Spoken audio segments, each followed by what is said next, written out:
शशिकला साबू जी, राधा राधा वल्लभ श्री हरिवंश परम पूज्य महाराज जी, आपके चरणों में कोटि कोटि वंदन। महाराज जी, आपके श्रीमुख से सुना है कि एक बालक यदि सच्ची भक्ति करता है तो 21 पीढ़ियां तर जाती हैं। तो महाराज जी, यदि माता पिता भक्ति करें तो बच्चों को भगवत प्राप्ति हो जाएगी? बच्चे नाम जप नहीं करते या फिर बहुत कम जप करते हैं तो भगवत प्राप्ति हो जाए तो देखो, 2-4 माला जपना या 2-4 बार तीर्थयाटन करना, ये सब दान पुण्य, ये सब इनका कोई ज्यादा महत्व नहीं है हमारी दृष्टि में। जो 21 पीढ़ियों वाली बात है वो भगवत साक्षात्कार करने पर है। आवागमन से मुक्त जो महापुरुष है वो बिल्कुल सत्य है। जो 21 पीढ़ियों का वर्णन बिल्कुल सत्य है। भगवान की प्राप्ति उस वंश में किसी को भी हो जाए तो 21 पीढ़ियां तर जाएंगी, चाहे वो बालक को हो जाए या पिता को हो जाए, किसी को भी हो जाए, पर भगवत प्राप्ति हो जाए। ये 2-4 माला या तीर्थयाटन या महाराज नृग का नाम सुना है? क्या सुना है? तो दान कर बहुत करते थे, खूब स्वर्ण से सजा के, और ब्राह्मणों को पूरा मकान और ब्याह सब व्यवस्था करते। और एक गाय जो दान नहीं लेता था, ऐसे ब्राह्मण की गाय किसी तरह उनके गौशाला में पहुंच गई और वो किसी ब्राह्मण को दान कर दी। और वो दान लेकर जब जा रहे थे तो जो ब्राह्मण की गाय थी जिसकी गौशाला में चली गई, उसने कहा गाय तो मेरी है। तो उसने कहा ये गाय तो अभी महाराज नृग ने दी है। तो दोनों महाराज नृग के पास आए। जिसको दी थी उसने कहा महाराज नृग आपने हमें दी? बोले हाँ दिया। तो बोले जिसकी गाय थी उसने कहा मेरी गाय है। तो उनका मुझे इसका पता नहीं, क्योंकि बड़ी गौशाला है, आपकी छूट के गाय आ गई होगी। तो हमने जिसको दान की है इसको ले जाने दो, 1000 गौएं ले लो।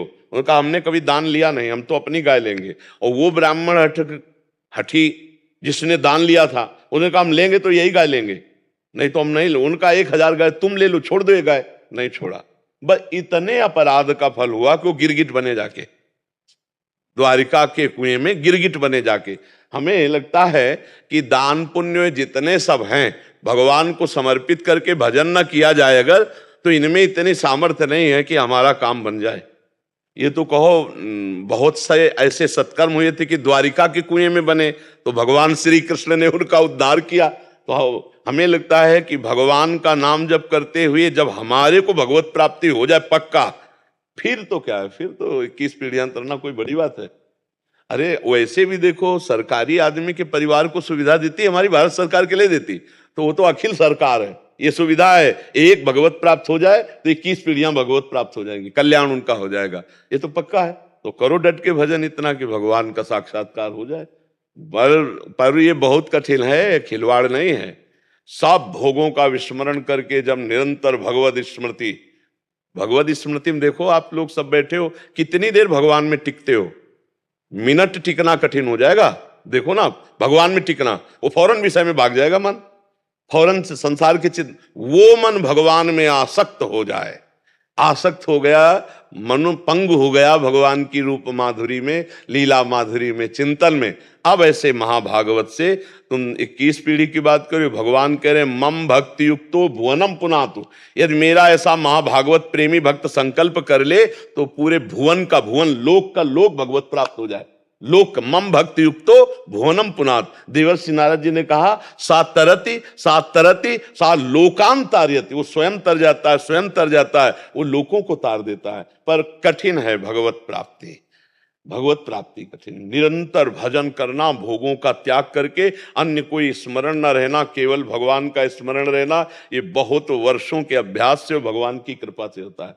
नहीं देख लो, 1 मिनट भगवान में नहीं टिक सकते, कितना कठिन है। सबसे बड़ा विश्व का कठिन काम है भजन। लोग कहते हैं माला घुमाने में क्या है, आओ बैठो, हम जैसे कह रहे वैसे माला घुमा के दिखाओ। सामने राधा नाम लिखो अपने दिमाग में, और आंख से उसी को देखते रहो, और कान से उसी को सुनो, और अंदर से वही बोलो, और हर एक मन का उतना ही सकले जितना राधा बोला।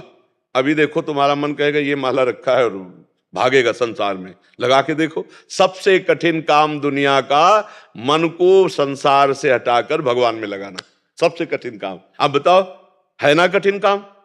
सबसे कठिन काम है मन को भोगों से हटाकर भगवान में लगाना। भोगों में लगाओ, 3 घंटे फिल्म चला लो, बिल्कुल आनंद से बैठे रहोगे, कोई परेशानी नहीं रहेगी। और 3 घंटे कमरा बंद करके माला लो, देख लो, कितनी बार आपको खड़ा कर देगा, कितनी बार खिड़की से झकवाएगा, कितनी बार क्या क्या सोचवाएगा, आप देखो ना। तो ये मन को भगवान में लगाना सबसे, और भगवत प्राप्ति तो फिर गुरु कृपा, इष्ट कृपा, निरंतर भजन।